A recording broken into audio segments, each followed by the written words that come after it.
আসসালামু আলাইকুম, welcome back to my channel. ঈদের অনেক দিন পর আজকে কিছু ছোটো ছোটো ক্লিপ নিয়ে চলে এসেছি ঈদের ভ্লগ নিয়ে। তো আশা করছি ভ্লগটা আপনাদের কাছে ভালো লাগবে। এখানে আমি সেমাই রান্না করব। সেমাই রান্না করার জন্য এখানে আমি পাউডার মিল্ক দেন বাটার, কিশমিশ, আলমন্ড, যা যা লাগে সেমাই সব কিছু আমি নিয়ে নিয়েছি। তো এখন আমি সেমাই রান্না করব। যদিও আমি সেমাই ভালো রান্না করতে পারি না, এখানে আমি বেশি করে দুধ জাল দিয়ে হাফ হাফ করে নিয়েছি। এখানে অর্ধেক সেমাই রান্না করব, আর লাচ্ছা সেমাই আমি আরেকটা পাতিলে অর্ধেক রান্না করব। এখানে আমি ঘি দিয়ে একটু বাদাম, কিশমিশ এগুলো সব কিছু ভেজে নিচ্ছি ভালো করে। আমি এই পাতিলে শুধুমাত্র মিষ্টি টাইপের জিনিসই রান্না করি। তো খুব ভালো করে একটু ঘিয়ে যখন ফ্লেভারটা যখন ভালো করে এনহ্যান্স হবে, তখন আমি এই বাদাম আর কিশমিশগুলো তুলে ফেলবো। তারপর এখানে আমি দিয়ে দিয়েছি হচ্ছে সেমাই, ব্রাউন সেমাই যেটা সেটা। এখান থেকে ভালো করে আমি ঘিয়ে ভেজে অর্ধেক দিয়ে দিয়েছি দুধ সেমাইয়ের জন্য, আর অর্ধেকটা যেটা পাতিলে আছে সেটা দিয়ে আমি রান্না করব হচ্ছে জর্দা সেমাই। তো যাই হোক, সেমাই আমার জন্য খুবই নতুন একটা রান্না, যেহেতু আমি মিষ্টি টাইপের জিনিস খাই না, এজন্য আমি খুব ভালো রান্না করতে পারি না। তো এই যে এখানে আমি রান্না করে ফেলেছি হচ্ছে লাচ্ছা সেমাই, এটা হচ্ছে দুধ সেমাই, এটা হচ্ছে জর্দা সেমাই, আর রান্না করেছি হচ্ছে আমি চাউমিন। এখানে চিকেন, সসেজ, ভেজিটেবল সব কিছু দিয়ে আমি সুন্দর করে একটা চাউমিন রান্না করে রেখেছি। আর এখানে আমি মুরগি রান্না করব। এখন আমি রোস্ট করব না কোরমা করব এখন শিওর না। যখন আমি মশলা মিক্স করছিলাম তখন আমি চিন্তা করে রেখেছিলাম যে আমি কোরমা রান্না করব। এই জন্য আদা বাটা, রসুন বাটা, ধনিয়া, তারপরে লবণ সব কিছু দিয়ে আমি ম্যারিনেট করে রেখেছিলাম। বাট যখন আমি রান্না করতে গিয়েছি তখন কিন্তু আমি রোস্ট রান্না করে ফেলেছি। আর এখানে আমি হচ্ছে বিফ রেজালা রান্না করব।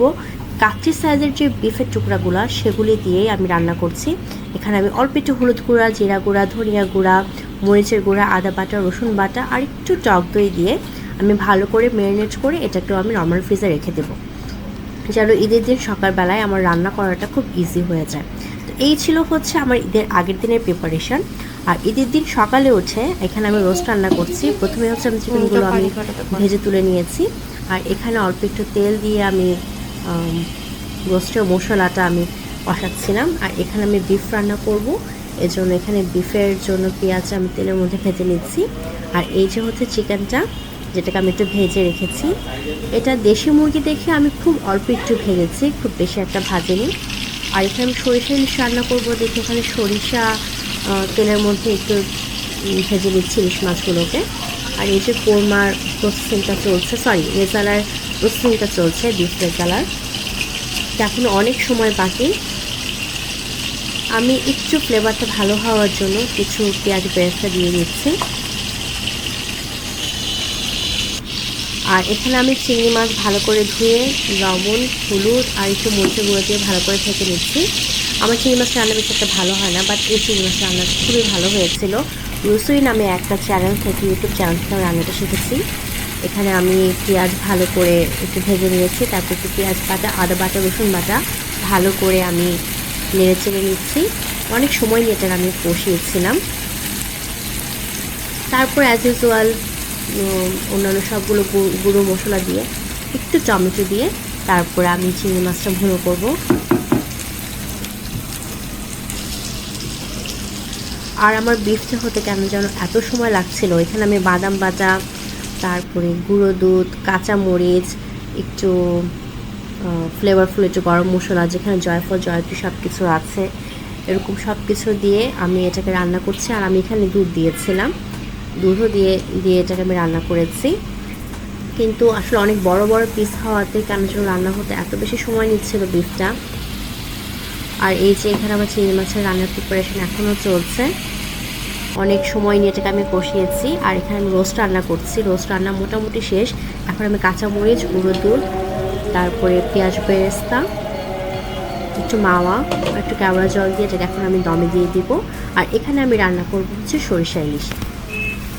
সরিষা ইলিশের তেলটা অনেক বেশি গরম হয়ে গিয়েছে, এজন্য আমি আর ক্লিপ নিয়ে নেই।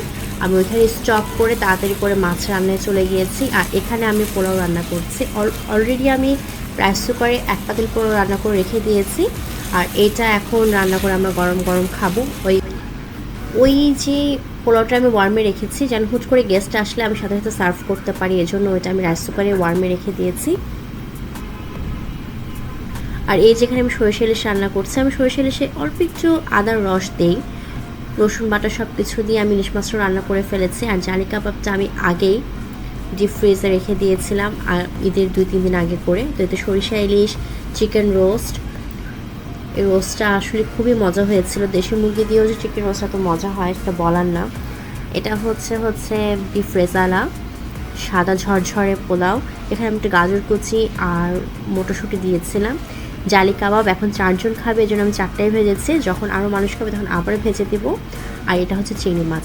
আসলে জালি কাবাবটা আমি গরম গরম ভাজতে যাচ্ছি এজন্য যেন ঠান্ডা হলে এটা শক্ত হয়ে না যায়। বিফ জিনিসটা খুব তাড়াতাড়ি শক্ত হয়ে যায়, তো এই জন্য আসলে আমি গরম গরম ভাজতে যাচ্ছিলাম। আর এই যে সালাদ, এই হচ্ছে আমার ঈদের দিন দুপুরবেলার রান্নাবান্না।